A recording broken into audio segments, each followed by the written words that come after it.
decidedly cautious. Great timing.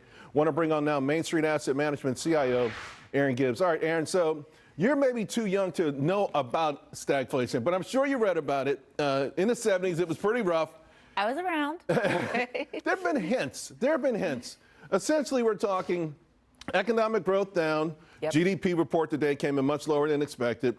Inflation up. The inflation part of it's skyrocketing. Unemployment now, we have the unemployment data today that was, benign, but something's weird with that number. All the tea leaves point to this unemployment number maybe starting to tick up. Are we going towards stagflation? Are we there? Will we be there?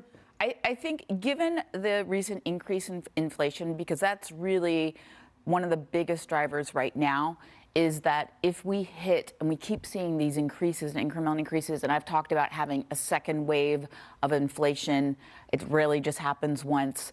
I think that's when we're really going to see the stagflation. And so when people talk about cutting rates, that would just be like the absolute worst. We do not want to put more fuel on the fire. So these stimulus programs that are happening, the loan forgiveness, the Fed cutting rates too early, all of that will actually make things worse. And we saw that in the early 70s, right. We saw that in the mid 80s. Right.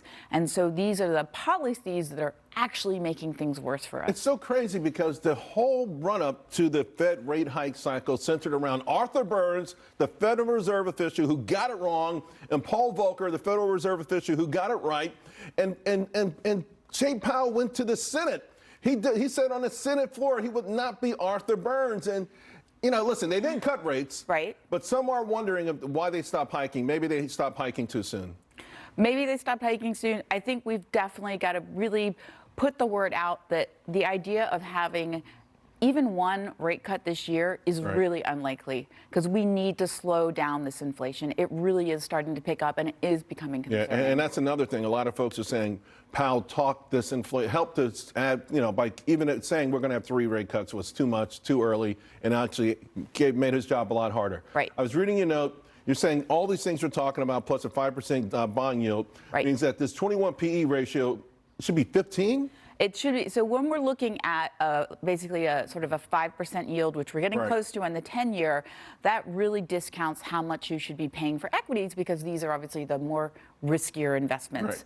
Right. And when we're looking at forward growth really is only about 9% for this year. So if you subtract 3 or 4% out of that just from inflation, that's a pretty low. That's a long trek, though, from 21 to 15. 15's not even on the board. Like, I've got to go down here. I got to make up or something. Well, yeah, exactly. We haven't been at 15 in a long time. I mean, that's rational. We haven't been at 15 in a long time. But I'm saying if we see another round of inflationary right. pressure, it could go back to 15. Yes, we've had some lows earlier right. back. We were hitting the 17 mark. I'm just saying, be prepared for more downside. It really is hidden in those growth stocks. And if their growth, as we're seeing, their CapEx costs are rising too, right. we should be very careful about what you're investing in. It's interesting you mentioned that because everyone was saying they had a moat because they didn't need to raise money, but they do still have to spend money. They do have to spend money. All right.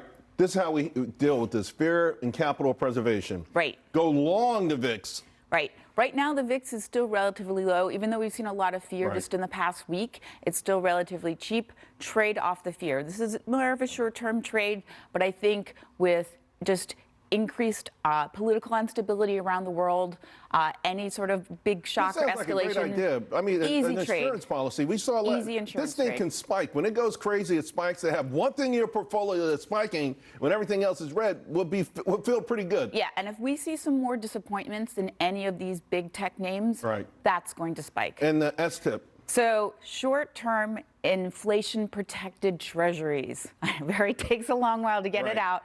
It's an ETF, but basically it is a way to protect yourself against this reinflation that we're mm-hmm. seeing. It's great in that the price basically just doesn't go down like all the other treasury prices. And the yields have been going up, the price has been going right, down. Right. This basically stays very stable. It gives you a slightly lower yield than the short-term treasuries, but it preserves your capital and you're not losing money. Capital preservation in a rocky environment. Yep. Great stuff. Thank you so much. I'm glad you were able to help us kick off today's show. All right, folks.